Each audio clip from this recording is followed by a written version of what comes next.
sejak COVID kemarin ya, kita memang di 2020 awal itu sejak adanya COVID, kita juga terpaksa ya, dalam arti dipaksa oleh lingkungan, faktor eksternal yang tidak bisa kita hindari untuk mengedepankan teknologi sebagai enabler gitu ya. Kami mengucapkan terima kasih ya dan apresiasi juga kepada Icon Plus ya, yang sudah memberikan jasanya ya kepada kita gitu, dari sisi support di jaringan kita di seluruh Indonesia ya.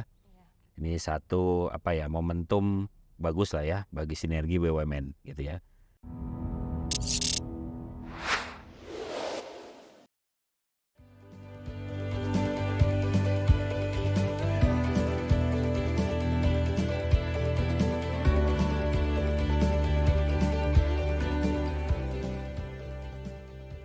Assalamualaikum warahmatullahi wabarakatuh. Hai, welcome to Icon Talks, inviting the most iconic people bersama saya Adista Indri. Dan jangan lupa nih para netikon yang belum subscribe YouTube channelnya PLN Icon Plus, langsung aja ya di like dan juga di subscribe. Dan hai netikon, hari ini saya sedang berada di Ballroom Graha Rumah Sakit Pusat Pertamina dan kita bakal ngobrol-ngobrol nih tentang digitalisasi dan juga perkembangan teknologi yang ada di Pertamedika IHC ini. Dan saya nggak sendirian nih pastinya, karena saya juga sudah ditemenin barengan sama Bapak Sony. Halo Pak. Halo. Selaku VP dari IT-nya IHC ya Pak ya? Ya betul. Betul ya Pak ya? Oke. Pak Sony, boleh nggak sih diceritain apa sih IHC itu Pak? Ya. IHC itu singkatan dari Indonesia Healthcare Corporation. Sebenarnya itu adalah brand Oke. dari holding rumah sakit BUMN. Wow. Ya, sejak 2020 kita melakukan integrasi dengan semua rumah sakit BUMN, tetapi melalui proses tahapan ya. Jadi nggak sekaligus. Sejak 2020 kita sudah bergabung dengan sekitar 8 anak perusahaan, termasuk IHC-nya sendiri. IHC itu sebelumnya adalah entitasnya adalah PT Pertamina Bina Medica, di mana entitas tersebut merupakan anak perusahaan Pertamina Group. Ya, jadi kami diberikan amanah oleh Kementerian BUMN untuk melakukan konsolidasi dan integrasi semua rumah sakit BUMN. Nah, masih ada saat ini di tahap pertama itu ada 36 rumah sakit yang sudah bergabung. Dan next dalam proses perjalanan setiap tahun kita akan mengintegrasikan lagi, sisanya sekitar 40 rumah sakit lagi yang masih dalam proses akuisisi dan integrasi. Oke, itu berarti tadi mulai dari 2020 ya Pak ya? Gabungnya sejak 2020. Kalau Pertamina dan beberapa rumah sakit BUMN lain sih udah lama. PLNI itu ada yang 100 tahun. Di Lavalet Malang itu udah lebih 100 tahun. Jadi sudah cukup lama lah rumah sakit BUMN ini eksis di Indonesia. Oke, nah kalau kita lihat kan perkembangan digitalnya dari Bapak awal bekerja itu kan banyak banget perubahan ya Pak ya? Ya. Dari sisi digitalisasinya juga ke industri kesehatan Indonesia ini. Nah, itu gimana Pak? Gimana peran digitalisasi dalam industri kesehatan khususnya di IHC ini? Oke. Jadi kalau kita lihat di tren industri kesehatan di dunia ya, tren industri kesehatan di dunia sebenarnya untuk proses perkembangan teknologi digital itu selalu berkembang ya. Dengan adanya beberapa teknologi-teknologi terbaru seperti adanya AI gitu ya, terus juga ada Internet of Things gitu ya. Itu menggambarkan bahwa perubahan atas industri kesehatan itu sudah sedemikian cepat gitu ya. Nah, proses perubahan industri ini, tren industri ini harus bisa kita sikapi gitu ya dengan agile organization gitu ya. Dalam arti kita harus bisa merespon bagaimana perubahan yang ada di dunia luar sana sehingga kita bisa berkompetisi dengan para pemain lah di bidang industri kesehatan. Nah, IHC sendiri secara teknologi memang memiliki beberapa program strategis yang memang kita sudah canangkan di dalam rencana kerja kita, termasuk di dalamnya adalah digitalisasi transformasi kesehatan. Yes. Nah, seiring dengan berjalannya proses akuisisi tadi, memang kami menemui lah beberapa tantangan ya, saya sebut tantangan, sehingga hal ini juga membuat peran teknologi itu menjadi suatu keharusan, di mana integrasi dari berbagai macam entitas yang kita gabungkan, mereka mempunyai sejarah, mereka mempunyai legacy gitu ya, baik sistemnya, baik kondisi infrastruktur, termasuk orangnya. Kalau dengan menggunakan pendekatan people process teknologi itu menjadi satu tantangan kita untuk bisa memadukan gitu ya. Perbedaan ini menjadi satu irama yang sama gitu ya. Nah, kalau kembali ke tren tadi, memang saat ini kita tahu bahwa sistem informasi rumah sakit sebelum adanya perkembangan teknologi elektronik medical record, mungkin elektronik medical record itu sedikit saya sampaikan bahwa itu adalah berupa rekaman data medis ya. Jadi selama ini mungkin kalau Mbak Dista pernah berobat gitu ya, dikasih kan lembaran billing ibu. Satu file gitu. Ya ibaratnya ibu nih ke apotik gitu kan, nanti apotiknya dikasih petugasnya gitu ya, tanda tangan, bayar gitu ya. Nah sekarang dengan era teknologi sekarang sudah mumpuni untuk dalam bentuk elektronis. Jadi perkembangan digital yang semakin maju, electronic medical record itu sekarang sudah cukup maju sehingga interoperability antara vaskes maupun layanan di internal rumah sakit itu sudah berintegrasi secara digital.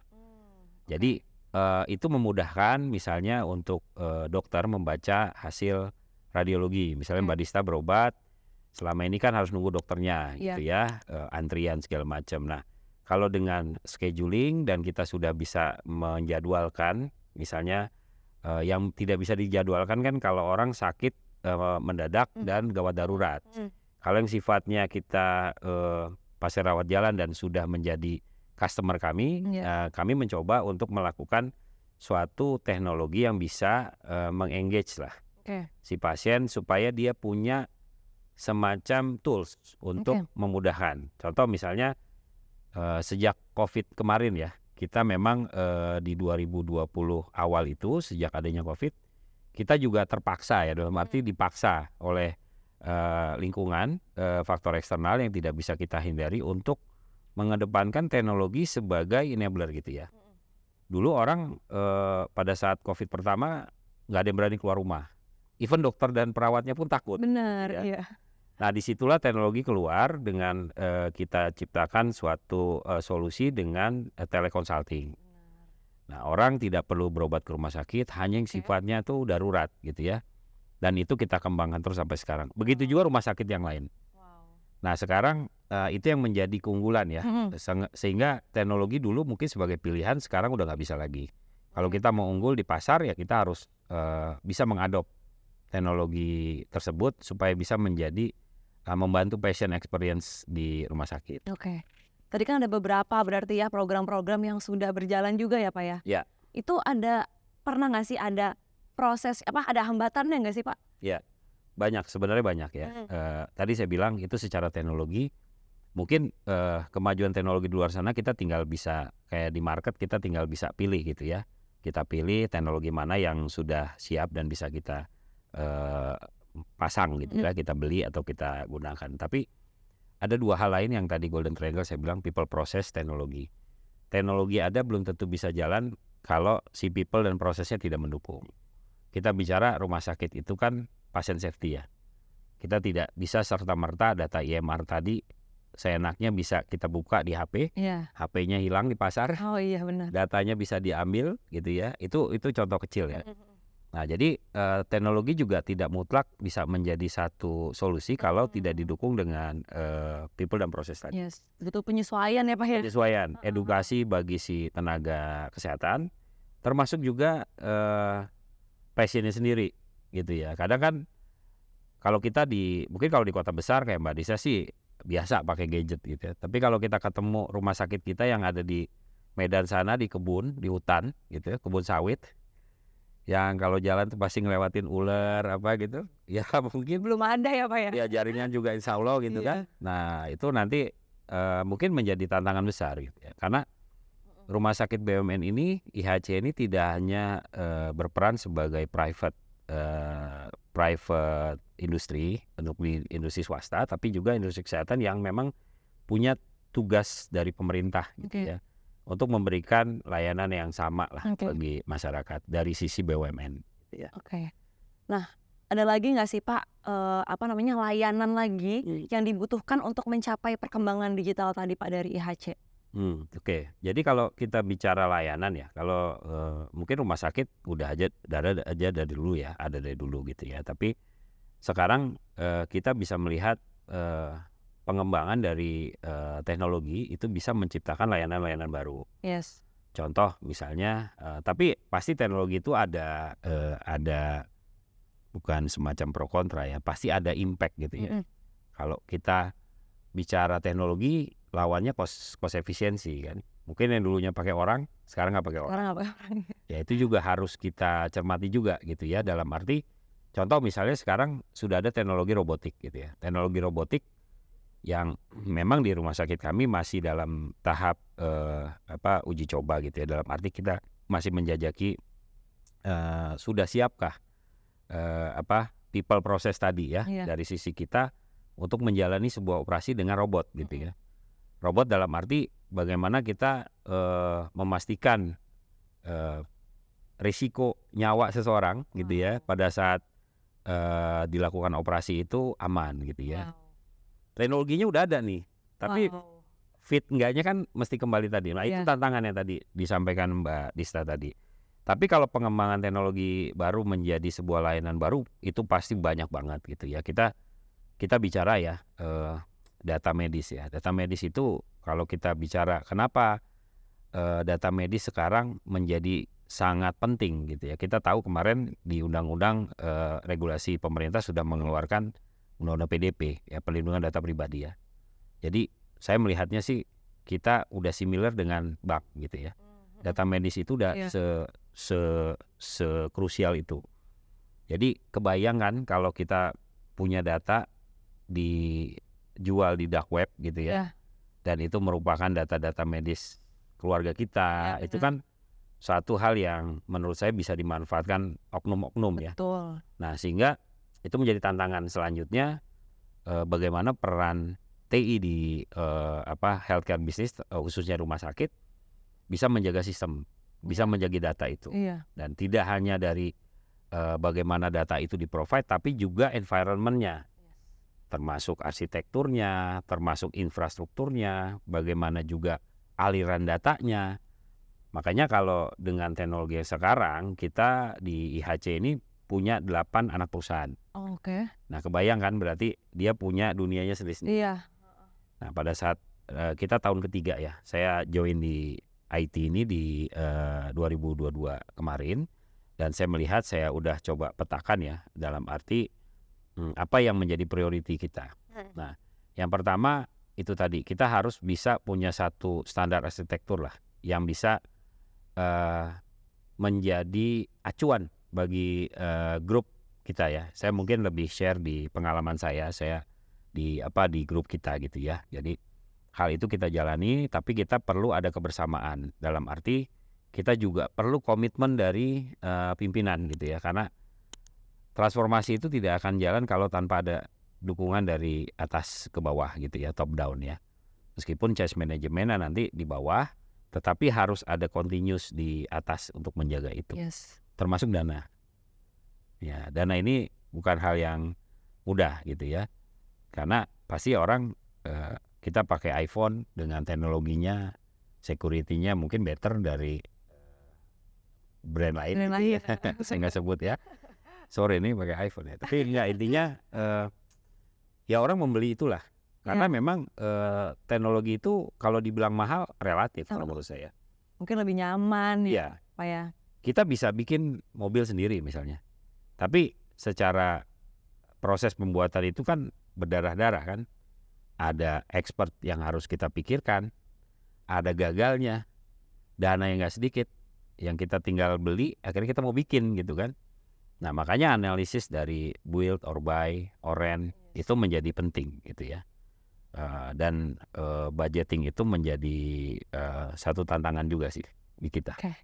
Menarik banget ya Pak. Jadi aku juga jadi tahu nih ternyata banyak tujuan-tujuan lain ya. Masih banyak program-program yang pastinya nanti ke depannya juga ya tadi ya bisa jadi memudahkan, tapi juga Betul. perlu banyak penyesuaian juga ya Pak ya, gitu. Nah, kalau misalnya tanggapan Pak Sony sendiri nih terhadap kerjasama dan juga dukungan yang udah diterima selama ini dari PLN Icon Plus, boleh dong Pak diceritain? Ya, kami mengucapkan terima kasih ya dan apresiasi juga kepada Icon Plus ya yang sudah memberikan jasanya ya kepada kita gitu dari sisi support di jaringan kita di seluruh Indonesia ya. Ini satu momentum bagus lah ya bagi sinergi BUMN gitu ya. Tapi kita mungkin sedikit share ya terkait dengan kita bicara market gitu ya. Meskipun contoh kita lah rumah sakit BUMN gitu ya. Kalau saya tanya apakah seluruh anggota keluarga atau pekerja BUMN berobat di IHC kan gitu. Kan itu kembali lagi kan bagaimana kita memprovide servisnya gitu ya. Tidak ada yang kesempurnaan itu memang akan terus kita kejar lah ya. Tapi paling tidak secara servis kita berada pada industri kesehatan di mana ini kalau bicara industri kesehatan ya. Yes. Jadi mungkin Icon Plus harus bisa menyesuaikan gitu ya atau melakukan suatu melengkapi lah apa-apa yang value yang dibutuhkan atau nilai yang dibutuhkan bagi kami sebagai pengguna servis gitu ya dari view-nya industri kesehatan. Kita tahu 24 jam gitu ya. Dan itu yang pakai banyak gitu. Kalau jaga toko di Alfamart jualannya banyak, yang jaga satu orang. Kalau kita satu pasien dipegang ada orang farmasi, medis ya kan. Kalau bicara jaringan mati udah komplainnya 5 orang ya. Nah itu yang perlu didalemin lah. Dalam arti kalau kita mau terus melanjutkan karena sekarang yang bisa unggul di pasar itu yang bisa memberikan value pada saat pasien experience tadi, customer experience tadi. Kita harus benchmark juga servis lain seperti apa dalam memberikan servisnya gitu ya. Kalau kami kan berharap 24 hours layanan kami tidak terganggu ya. Paling tidak itu harus ada semacam backup plan gitu ya, termasuk juga dari sisi detection and response-nya tuh cukup cepat gitu ya. Itu pasti sulit gitu ya, tidak mudah gitu ya, tapi saya pikir itu akan menjadi satu lesson learn lah. Saya tidak akan kita sampai dengan waktu yang cepat, saya yakin. Tapi dengan kita sesama keluarga BUMN, komunikasi itu harusnya nggak ada masalah. Dan itu bisa kita mitigasi kalau kita punya sets-nya sama-sama gitu ya, satu frekuensi. Ya jangan marah kalau kami ngomel-ngomel gitu ya. Ya jam 11 ditelepon, nih mati nih gimana ya, itu wajar lah ya. Tapi jangan sampai berlarut-larut dan itu memang menjadi kendala yang sepertinya tidak bisa di-solve gitu ya. Mungkin itu ya harapan saya ke depan dari sisi yang sekarang. Oke, berarti udah total sama IHC bersama dengan PLN Icon Plus berapa lama Pak? Kalau ini saya kebetulan masuk di tahun ketiga ya. Nah pas waktu saya masuk tuh yang saya dapatkan kan saya mesti melihat ya servis tadi ya. Jadi saya lihat mungkin kita belum ada ukuran ya terkait dengan pengukuran dari SLA lah ya. Secara ukurannya ada, tapi monitoringnya saya bicara sama tim Icon untuk kita duduk bareng-bareng dan kita buat gitu ya, supaya kita fair dan memang kita juga mendapatkan tadi lesson learn tadi gitu ya. Nah memang saya akuin dari sisi provider juga pasti akan ada faktor internal eksternal gitu ya. Ada yang memang bisa dikontrol dan tidak dikontrol gitu ya, yang tidak bisa dikontrol. Tapi terlepas dari itu selama informasi itu bisa disampaikan ke kita gitu ya. Saya pikir sih pasti kita nemuin juga lah di provider yang lain, dalam arti bukan yang jaringan ya. Kita bicara managed service gitu ya, pasti ada lag lah. Lag itu yang kita harus mitigasi terus. Paling tidak kita udah tahu dulu positioningnya. Itu yang saya bilang dari awal, oke, kita positioningnya di mana nih? Lagnya berapa? 10%, 5%, 3%, 20% gitu kan?